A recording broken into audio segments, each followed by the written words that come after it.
여러분 안녕하십니까? 윤호중 민주당 원내대표가 서울 현충원 방명록에 전 서울 부산시장 성추행 피해자들에게 사과하는 글을 썼다가 장소와 방법이 잘못됐다라면서 호된 비판을 받고 있습니다. 국민의힘에선 4개월 전에 국민에게 고개 숙여 사과한 박근혜 전 대통령 탄핵에 대해 탄핵이 잘못됐다는 공개 발언이 나오면서 당 안팎의 비판을 받고 있습니다. 사과와 사과 이후의 진정성, 본인들은 그 심각성을 어떻게 받아들이고 있을까요? 사사건건 시작합니다.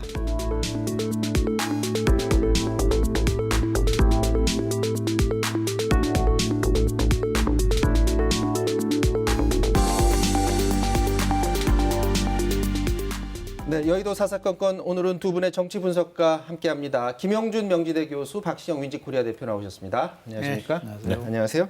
자, 먼저 이철희 정무수석 얘기부터 해보도록 하겠습니다.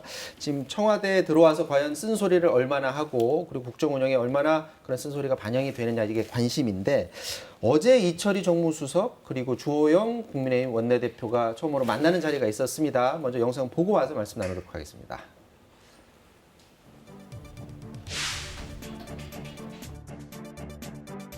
4.7 재보궐선거에서 여러 가지 요인이 있지만은 민심의 일단이 드러났고 또 그런 것들을 잘 수용해서 문재인 대통령 남은 1년 임기가 잘 마무리되고 제가 원내대표 하는 동안에 정무수석들이 되시고 난 뒤에 처음 인사 말고 제가 한 번인가밖에 방문을 받지 못했습니다. 그런 정무 기능이 너무 작동하지 않는다는 데 대한 아쉬움도 있고 이런데 대통령께서도 제가 임명되고 찬전하는 자리에서 특별히 야당과 소통하고 협력하라라는 당부를 하셨고 열심히 소통하겠고요. 자주 찾아뵙겠습니다. 자, 90도 폴더 인사하는 모습 방금 보셨는데 자, 주 원내대표의 방금 말 중에 좀 의미심장한 말이 있습니다. 그러니까 첫 인사 말고는 정무수석들이 본인의 임기 중에 봤더니 한 번인가 말고는 찾아오지 않더라. 그러니까 모양새만 굉장히 야당과 협의하는 것처럼 첫 인사만 하고 대화가 없었다라는 말을 지적을 했는데 자, 이철희 정무수석은 어떻게 할 것으로 보십니까? 오늘 저 폴더 인사가 사진으로 찍혔는데요. 네. 저 사진 한 장이 주는 효과를 이철희 정무수석은 잘 알고 있었을 것 같습니다. 야당을 경청하고 존중하겠다. 이 의미가 좀 담긴 사진이거든요. 영리한 선택이죠. 근데 그동안에 이제 강기정 수석하고 최재성 수석 두 분을 겪어봤을 텐데 주호영 원내대표가 네. 이 두 분은 또 중진 의원인데다가 좀 강골 스타일인데 상대적으로 이철희 의원은 초선 의원 출신이고 또 방송 진행하면서 야당 의원들과 관계가 굉장히 두텁습니다. 돈독하죠. 네. 합리적 스타일이기 때문에 좀 대화가 잘 되지 않을까, 소통이 좀 원활하지 않을까 이전보다는 그런 생각이 좀 가져봅니다. 폴더 인사는 옛날에 이재호 장관이 폴더 인사로 유명했었잖아요. 네. 당시에. 근데 저는 뭐 대통령이 정무수석을 통해서 야당과 소통하고 협력하라는 거는 뭐 굉장히 나름대로 의미가 있는 메시지라고 좀 보고요. 근데 크게 소통하고 협력하라는 거는 의사일정 과정 관련된 거, 그리고 국회직과 관련된 거, 특히 상임위원회 배분과 관련된 거, 그리고 법안과 관련된 요 세 가지 속에서 얼마나 많은 야당과의 대화와 협력이 있을 것이냐에 대한 거를 기대를 하고 있는 거고요. 그런 면에서 봤을 때 노무현 정부 초대 정무수석이었던 유인태 수석이 생각이 나요. 네. 어떤 아니 면에서? 굉장히 유연했었잖아요. 그 당시에는 충분히 야당과 대화하고 그리고 필요한 거 있으면 결국은 정무수석이 풀어야 되는 부분이 많았는데 조금 전에 두 전직 정무수석은 우리 박 대표님 말씀하신 것처럼 굉장히 친문 강경이었기 때문에 야당을 제압하는 것이 주 목적으로 생각했었던 것 같은데 이제는 그렇게 될 것 같지는 않습니다. 그래서 소통하고 협력이 잘 이루어졌으면 좋겠다는 그런 좀 인상을 받았습니다. 그런 희망 섞인 말씀까지 해주셨고요. 자, 여야 얘기해 보도록 하겠습니다. 4.7 재보선 이후에 자, 여당의 초선 의원들이 쓴소리를 쏟아냈어요. 그리고 보름여 만에 지도부를 향해서 쇄신 요구안을 내놨습니다. 잠깐 영상 보고 와서 말씀 나누도록 하겠습니다.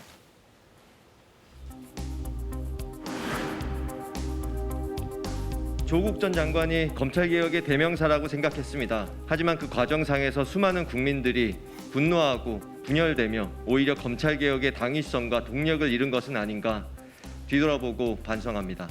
민주당 내에서 할 말을 하는 국민의 목소리를 대변하는 주체 세력으로 나서겠습니다. 당의 근본적이고 지속적인 쇄신안 마련을 위한 당 쇄신위원회를 구성할 것을 요구한다. 국민과 피해자가 받아들일 수 있는 진정성 있는 사과를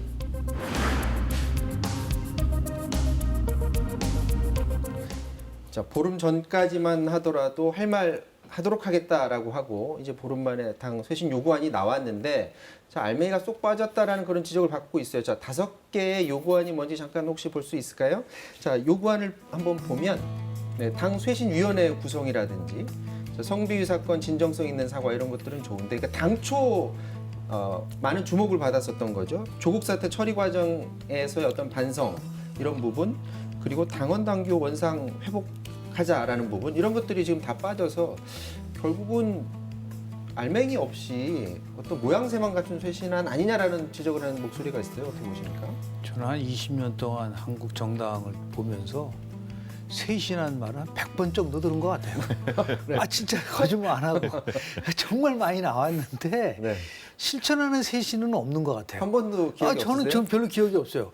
그 뭐 더불어민주당 시절에 김상곤 당시에도 혁신위원회가 있었었잖아요. 네. 근데 그 이후에 또 혁신 안 했다고 해서 당시에 안철수 의원이 탈당했고 이랬는데 저는 이제 이 초선 의원들이 새로운 당대표에 대한 나름대로의 요구라고 보고요. 네. 저 5가지 사항은 뭐 그동안 수없이 얘기했었던 부분인데 자연스럽게 임기 말이 되면요. 청와대보다는 당이 주도해서 나갈 수밖에 없고 그렇게 해서 정말 쇄신다운 쇄신을 하려고 한다면 뼈를 깎는 자식 그 기득권을 버려야 되는 부분들이 있기 때문에 저는 이제 3인의 당대표 후보들이 이 부분을 좀 심도 있게 좀 잘 추스려서 새 대표가 되면 정말 강도 높은 쇄신안이 좀 나왔으면 어떻겠는가라는 생각을 좀 개인적으로 해봅니다. 그러니까 지도부 입장에서는 뭐 강도 높은 쇄신을 낼 수 있는데 초선 의원들은 좀 기계 있는 목소리가 나올 수 있지 않을까라는 그런 기대가 있었는데 방금 뭐 성비위 사건 관련한 사과 이런 것들은 괜찮은 것 같은데 네. 왜 구체적으로 안을 내놓지 않았어요? 혹시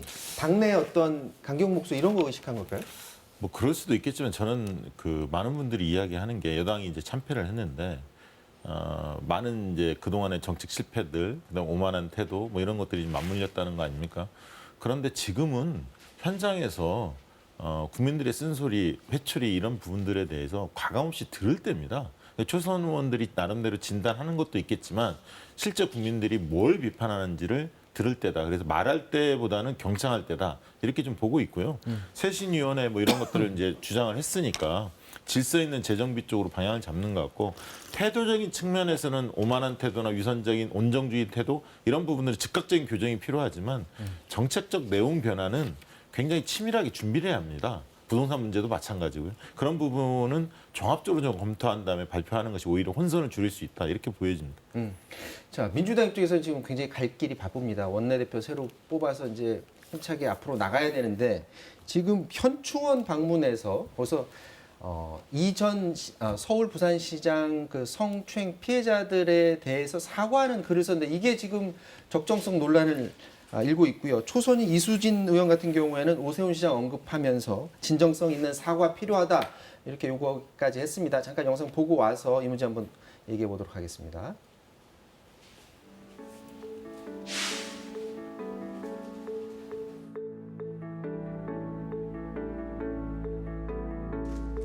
제가 그분들에게 사과의 말씀을 드릴 수 있는 적당한 곳이라는 생각이 들어서요.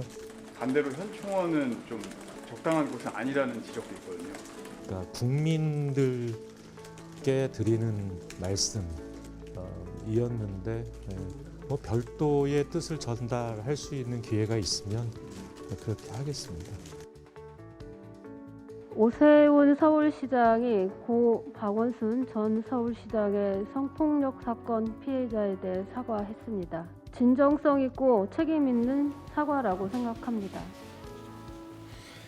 자, 초선 이수진 의원이 이제 제대로 사과해야 된다라는 목소리를 냈는데 지금 방금 전에 윤호중 원내대표는 현충원이 적당한 곳이다라고 판단을 했다라고 하는데 사실 당사자들이 느끼기에 진정성이 있어야 되잖아요. 근데 정작 당사자들이 모욕적이다라는 그런 반응을 내놨어요. 이거 어떻게 봐야 될까요?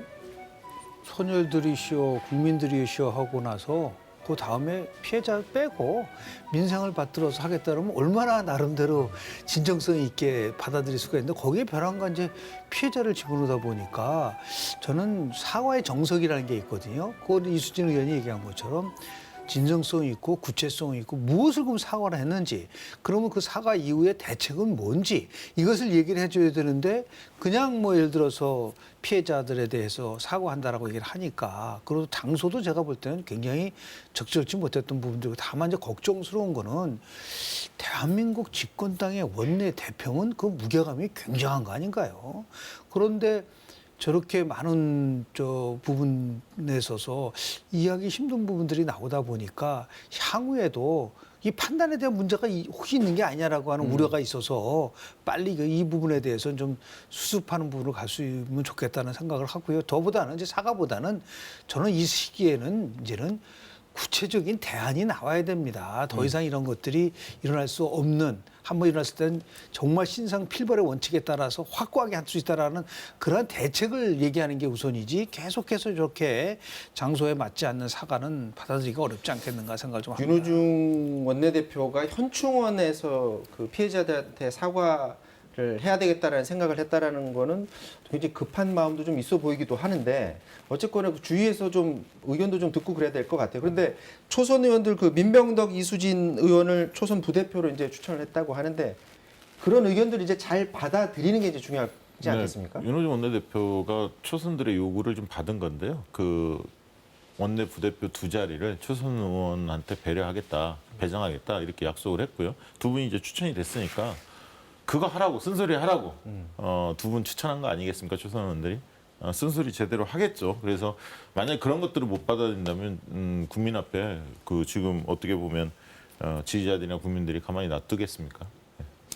그리고 그 앞서 뭐 사진으로도 많이 봤을 텐데 윤호중 원내대표가 무릎을 꿇지 않았었습니까? 네네. 네. 그러니까 굉장히 작정하고서 한 네. 행동 같은데 본인이 했던 이벤트보다는 오히려 역효과가 좀 네. 난 그 상황이 본인의 임기 초반에 좀 이런 상황이 발생한 거에 대해서 본인 좀 당혹스러울 수도 있을 것 같아요. 네, 좀 그 아까 저 교수님 말씀하셨던 대로 이 때와 장소가 굉장히 중요하거든요. 정치인들의 말 한마디 한마디. 그리고 이제 이후에 대책이 과연 뭐냐 이런 것을 포괄적으로 밝힐 수 있는 뭔가 격식 있는 자리에서 종합적인 이야기를 하는 것이 맞다고 봅니다. 그래서 피해자들 불쾌하게 여길 수 있는 사안이라고 보여지고요. 이제 이번에 그런 어떤 꾸지람을 좀 들었으니까 이후에 좀 더 신중하게 잘 처신하시겠죠. 자, 민주당은 원내대표의 사과 때문에 지금 논란이 있었는데, 자, 국민의힘 같은 경우에는 서병수 의원이 탄핵 부정 발언을 하면서 아니 이전에 박근혜 전 대통령 관련해서 그 탄핵에 대해서 사과를 해놓고 사과 이후의 진정성에 관해서 지금 논란이 일고 있습니다. 자, 초선 의원들이 공개 사과 요구까지 했는데요. 이것도 역시 영상 보고서 말씀 나누도록 하겠습니다. 저희가 이 역사와 국민 앞에 큰 죄를 저질렀습니다. 용서를 구합니다.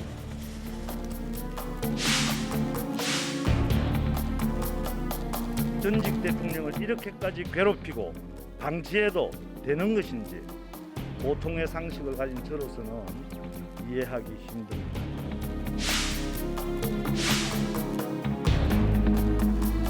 선거가 끝난 일주일 뒤에 이런 얘기를 꺼내는 것은 우리가 존중해야 되는 법치주의를 정면으로 무시한다는 생각이 일단 들고요.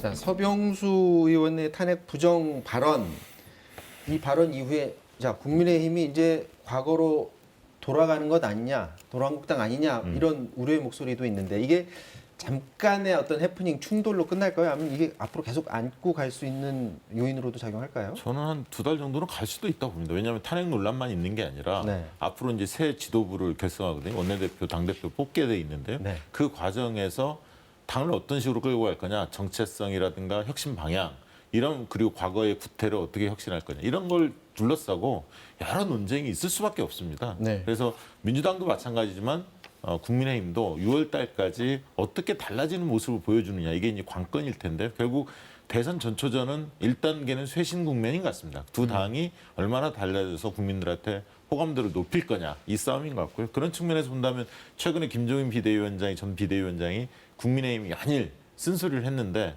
나름 이유가 있었던 게 아닌가 싶습니다. 당 대표 도전하는 김웅 의원 같은 경우는 이제 주호영 원내대표까지 막 비난을 하고 그런 상황이 있는데 당 대표 선거전이 있으니까 당 대표를 위해서 하는 어떤 전략적인 말일까 아니면은 뭐 중진 의원들 용태론 얘기하는 걸 보면 어떤 세력 간의 세력 싸움일까 이런 전망들도 나오는데 어떻게 보십니까? 이거는 두 가지 면에서 굉장히 좀 접근을 해봐야 되는데요. 일단은 뭐 서병수 의원은 저는 자기 혼자 개인 정치한다고 봐요. 그분 가서 탄핵문 다시 한번 좀 읽어보라고 보세요. 국민들의 70%가 탄핵 찬성했고 사법적 절차에 따라서 탄핵이 이루어진 거 아닙니까?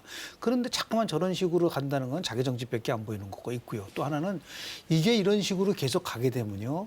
김종인 비대위원장이 한 말이 있어요.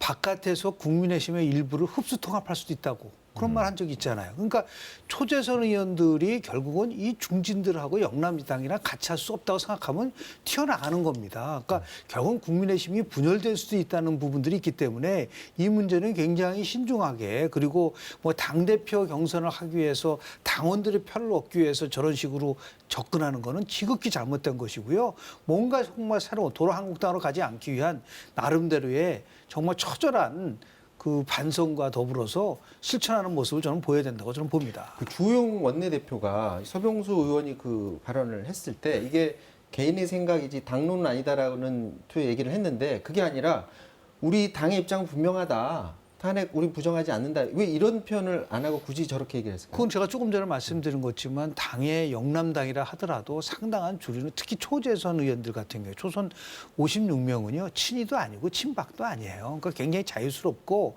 상당히 많은 의원들이 이제 변하지 않으면 또 내년도 대통령 선거에선 또 피할 수도 있다라고 하는 위기감이 굉장히 강하기 때문에 사면론이라든지 아니면 탄핵론에 대해서 굉장히 신중한 입장을 주호영 원내대표가 보인 게 아닌가라고 해석하고 싶습니다. 앞서 박시영 대표가 그 김종인 전 비대위원장 얘기를 했는데 뭐 초선 의원들뿐만 아니라 김종인 전 비대위원장이 뭐 최근 계속해서 국민의힘 지도부 그리고 의원들을 향해서 비난의 목소리를 내고 있습니다. 자, 이게 일련의 이 과정이 그동안 쌓였던 것들을 그냥 얘기하는 건지 아니면 이제 이 다음 대선을 앞두고 윤석열 전 총장 국민의힘으로는 갈 곳이 아니다 이런 메시지를 자꾸 던진다 이렇게 봐야 될까요? 이거 후자 쪽인데요. 후자가 예, 맞아요? 맞습니다. 왜냐하면 지금 국민의힘이 그 반사이익을 지금 얻고 있거든요. 국민이 꼭 잘해서 지금 이번에 보궐선거 이긴 건 아니지 않습니까? 정권이 잘못해서 반사이익을 얻었다. 국민의힘도 이게 이제 그렇게 받아들이고 있죠. 여론조사에 나오고 있는데요. 때문에 이제 국민의힘이 힘이 너무 커지면 오히려 정권 교체에 걸림돌이 될 수 있다. 이렇게 판단하시는 것 같아요. 네. 마땅한 대권 주자도 없고 국민의힘 내부에 이렇게 판단하시는 것 같고 김종인 전 비대위원장은 본인이 이번 대선판을 좀 주도하겠다. 이런 어떤 의지가 좀 확고하신 것 같습니다. 그래서 윤석열 킹메이커로 나설 의향도 좀 갖고 계시는 것 같고요. 그래서 지금 국민의힘 쪽으로 가면 오히려 윤석열 전 총장이 먹힐 수 있다.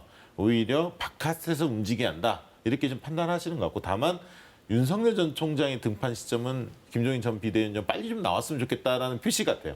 그러나 윤 총장의 입장에서는 좀 서두를 필요는 좀 없거든요. 오히려 검증을 좀 피하면서 정책 준비도 좀 해야 하고 시간이 좀 필요하지 않습니까?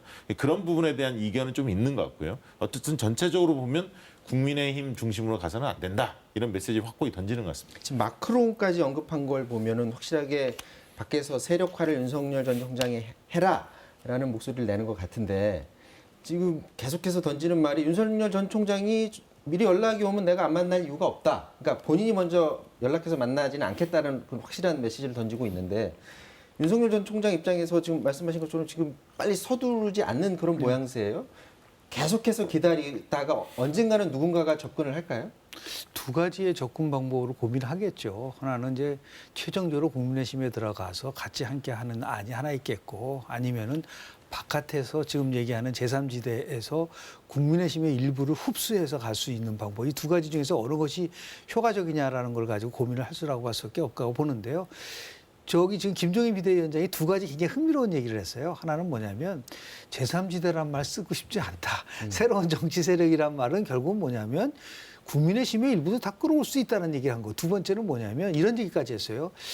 아무래도 자기가 볼 때는 여도 분열될 것 같고 야도 분열될 것 같다라는 얘기를 해서 사자 필승론 얘기가 또 나왔는데요. 네. 그만큼 제가 볼 때는 어느 정도 정립이 되려고 한다면 최소한도 2-3달까지는 갈 수밖에 없는 상황이 올 것이고 그 안에 전혀 예상하지 못한 새로운 정치 이슈가 등장할 수도 있고요. 그런 면에서 봤을 때 좀 시간이 필요하지 않을까 생각을 좀 합니다. 지금 뭐 그 금태섭 전 의원이 뭐 신당 창당을 뭐 한다 뭐 이런 얘기들이 나오는데 신당 창당이라는 게 이렇게 쉬운 일입니까? 어떤 조직이 기반이 되지 않은 상태에서 할 수가 있을까요? 본인이 내가 왜 신당을 만드냐고 그랬잖아요. 김정일 위원장. 대한민국 정치에서 신당 만들 수 있는 사람은 YSDJ JP밖에 없어요. 불가능하다고 보세요? 정말 굉장히 힘든 겁니다. 그런 의미에서 봤을 때 저는 이제 신당보다는 뭔가 새로운 정치 세력이 등장을 할 수밖에 없는 구조인데 이거를 끌고 갈 수 있는 리더가 과연 있겠는가. 그 이면에는 뭐냐면 결국은 내가 이걸 끌고 갈 수밖에 없지 않겠느냐라고 하는 그런 것도 항상 포함되어 있지 않는가 생각을 좀 하고 있습니다. 자, 이어서 대선 얘기해 보도록 하겠습니다. 최근에 대선 주자 적합도 조사 결과를 잠깐 보도록 할까요? 최근 조사 결과를 보면 이재명 경기도지사 그리고 윤석열 전 총장 간의 이강구도 오차범위 아닙니다. 그 안에서 지금 이강 굳히기 모습으로 보여지는데 근데 또 한 가지 특징은 무응답층이 거의 비슷합니다. 23%. 지금 상황에서는 알 수 없는 상황이다 이렇게 보면 되나요? 아니 판단 유보층 저 23%는 특별히 높은 건 아닙니다. 지금 이제 10개월 이상 남아 있기 때문에 자연스러운 현상이고요. 양강구도는 분명한 것 같고요. 이재명, 윤석열, 이재명 조사 방식에 따라서 엎치락뒤치락 합니다. 이낙연 전 대표 너무 떨어졌어요. 네, 좀 많이 떨어졌죠. 그래서 양강구도는 확고해졌고요. 그래서 이변이 없는 한 당분간은 저 두 분이 굉장히 유력 후보가 될 것 같습니다. 윤석열 전 총장은 어쨌든 등판을 하고 검증 국면이 좀 있을 것 같고요. 이재명 지사 같은 경우는 또 당내 치열한 경선을 뚫고 나가야 하는 과제가 있기 때문에 좀 더 지켜봐야 할 것 같습니다. 지금 윤석열 전 총장 같은 경우는 그 자리에서 물러난 다음에 정치적 행보가 거의 없었습니다. 그러니까 말만 뭐 어떤 겉으로 드러내고 하는 행동은 없었는데도 불구하고 지지율이 굉장히 견고한 그런 상태인데 자, 이 상황에서 현재 지지율이 당분간 계속될 것이다라고 두 분이 공통적으로 네네. 얘기를 하셨었는데 변화의 변곡점이 만약에 생긴다면 어떤 게 작용을 할 수가 있을까요? 두 가지 변수라고 보는데요. 하나는 친문의 제3후보가 나름대로 국민들로부터 지지를 받을 수 있느냐 여부죠. 그러니까 이제 정세균 남아 전 총리가 곧 대선 선언할 가능성이 굉장히 크다고 보고 또 하나는 저는 이재명, 윤석열 두 분 전부 다 큰 틀 속에서 보면 검증을 받고 있지는 않아요. 근데 이제 정말 이제 본격화되면 두 후보에 대해서 검증이 굉장히 강하게 들어갈 수밖에. 왜냐하면 강한 사람한테 강하게 검증할 수밖에 없는 건데요. 그럴 경우에 한 번 정도 이제 요동칠 수 있는 가능성이 있고요. 마지막은 결국은 누가 현재에 거론하지 않지만 굉장히 폭발력 있는 정치 어젠다를 던질 거냐에 따라서 저는 달라질 거라고 보는데요. 노무현 대통령 후보가 2002년도에 행정수도 이전이라는 그 이슈를 가지고 굉장히 막판에 팔을 흔들어 버렸거든요. 근데 그러한 부분들과 이슈와 검증과 그리고 더 나아가서 제3후보라고 하는 이것이 결국은 중요한 변수가 될 수 있지 않을까라는 생각을 좀 합니다. 방금 전에 이슈 얘기하셨는데 노무현 전 대통령 같은 경우는 그 전에 정치 활동 오래 했잖아요. 네네. 우리 사회 곳곳을 들여다보는 와중에서 네. 대선에 나온 거고 윤석열 총장은 지금 검사 활동만 했단 말입니다. 그런 큰 어젠다를 던질 가능성이 있을까요? 저는 그 두 분이 어젠다를 던지는 것이 아니라 새롭게 부상하는 분이 어젠다를 던질 가능성이 있다고 봅니다. 그런 의미에서 보면 정세균 전 총리가 아직 강한 어젠다를 던질 가능성이 크다고 봐요. 왜냐하면 이제 팔을 이제 한번 바꿔야 되니까 이 팔을 바꿔야 되니까 그럴 경우에 지금 얘기하는 뭐 기본소득, 기본주택 그런 분배 이쪽은 뭐 공정 얘기가 아니라 실제로 대한민국이 어떻게 새로운 틀을 만들 것이냐에 대한 문제를 가지고 고민할 가능성이 크고요. 그 정세균 전 총리는 국회의장 시절에 개헌특위라는 걸 만들어 가지고 한번 크게 우리 판을 한번 바꿔보자라고 제안을 한 적이 있었어요. 네. 이제 그 부분도 걔가 굉장히 폭발력이 있는 하나의 이슈가 될 가능성이 저는 굉장히 크다고 봅니다.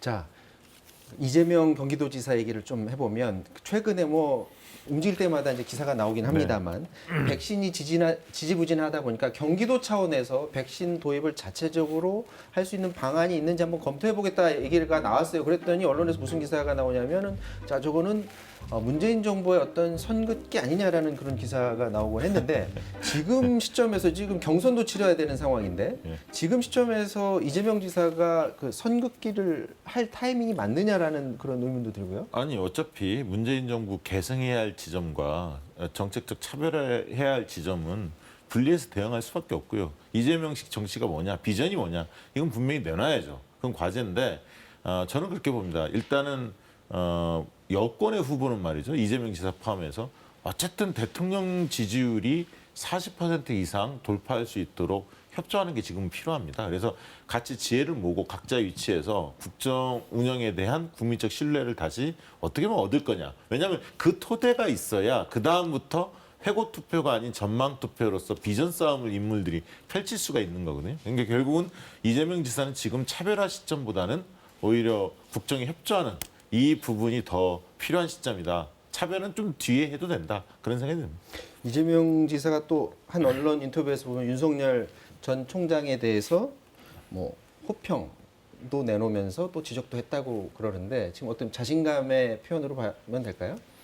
실제로 보면은 저는 방역과 관련된 거는 저는 전략적 실수라고 봐요. 왜냐하면 방역 문제는 정말 중앙정부에다가 집중적으로 일관성 있게 가야 되는데 잘못하면 혼돈을 줄 수가 있는 부분들 좀 있어요. 그런데 그 제안 이후에 정부에서 예를 들어서 러시아 백신 관련해서 한번 검토할 부분이 있다라는 또 반응도 나오지 않았을까요? 그것 때문에 그러면 그동안 뭐 했느냐라고 또 나오고 공격을 받는단 말이에요. 그러니까 그렇게 해서 지금 저는 이제 박 대표님 말씀에 동의하는 게 차별화 문제를 잘못하면은 여권이 분열됩니다. 그러니까 친문의 분화가 올 가능성이 굉장히 커요. 그거는 역대 선거에서 항상 그렇습니다. 2007년도에 당시 열린우리당이 붕괴되는 과정을 보면은 당시 친호 빈하고 싸우면서 결국 정동영 후보로 후보가 됐지만 굉장한 나름대로의 굴곡이 많았거든요. 그래서 신중에 신중을 구한다고 한다면 특히 뭐 다른 뭐 정책 문제 가지고는 차별할지는 모르겠지만 방역 문제 가지고서 하는 거에 대해서는 조금 성급하지 않았는가라는 생각을 저는 개인적으로 합니다. 자, 방금 전에 그 정세균 전 총리 얘기를 했었습니다. 자, 윤석열 전 총장에 대해서 자신감을 비친 또 다른 한 사람이기도 하는데요. 최근 이 대권 도전의 움직임으로 보입니다. 활동이 활발한데 잠깐 방송에 나온 얘기 듣고 오도록 하겠습니다. 그 검증은 청와대가 하는 게 아닙니다. 식약처가 하는 겁니다. 이재명 지사는 중대본의 중요한 일원입니다. 중대본에서 그런 문제 얘기하시면 되고요. 지지도는 꼭 필요할 때 있어야 되거든요. 그래서 꼭 필요할 때 없으라는 보장이 없잖아요. 그분이 쌓은 업적을 가지고 그러니까 국민을 위해서 어떤 성과를 낸 걸 가지고 지지도가 만들어진 게 아니고 반사이익 측면이 크다고 저는 봐요. 자, 정세균 전 총리가 이제 본격적으로 뛰기 시작했다 이렇게 봐야 될까요? 이제 앞선 이강구도에 있는 사람들한테 견제구를 계속 날리고 있는 그런 상황인데 지지율이 지금 사실은 뭐 조사를 최근에 해서는 그렇게 했지만 지금 바닥인데 저걸 끌어올리려면 어떤 것들이 좀 필요할까요? 그동안에 이제 총리로 재직하고 있었으니까 어떤 정치 현안에 대한 본인만의 차별화된 목소리를 내기 어렵죠. 구조적으로 보면. 지금부터 이제 본격적으로 할 타이밍이다 이렇게 보여지고요. 아무래도 앞서 있는 분들한테 각을 세울 수밖에 없습니다. 그런데 오늘 인터뷰에서 난 훈련된 일꾼이다 이런 표현을 썼어요. 오랫동안 장관도 했고 당대표도 하고 총리도 하고 국회의장도 하고 그렇죠. 오랫동안 훈련돼 왔다. 이거죠. 그리고 위기에 나는 강하다. 위기 관리 능력이 뛰어나다. 이 부분을 좀 강조하신 것 같은데요. 상당히 그 저평가 우량주로 보통 여의도권에서 알려지고 있는데 지금보다는 당연히 지지율이 오를 가능성이 높다고 보여집니다. 그래서 이낙연 전 대표한테 가 있는 표도 일부 잠시 갈 가능성도 있고요. 어떻게 되실까? 2000년도에 초기에는 양자구도에서요. 이해창, 이인재 기억나시잖아요.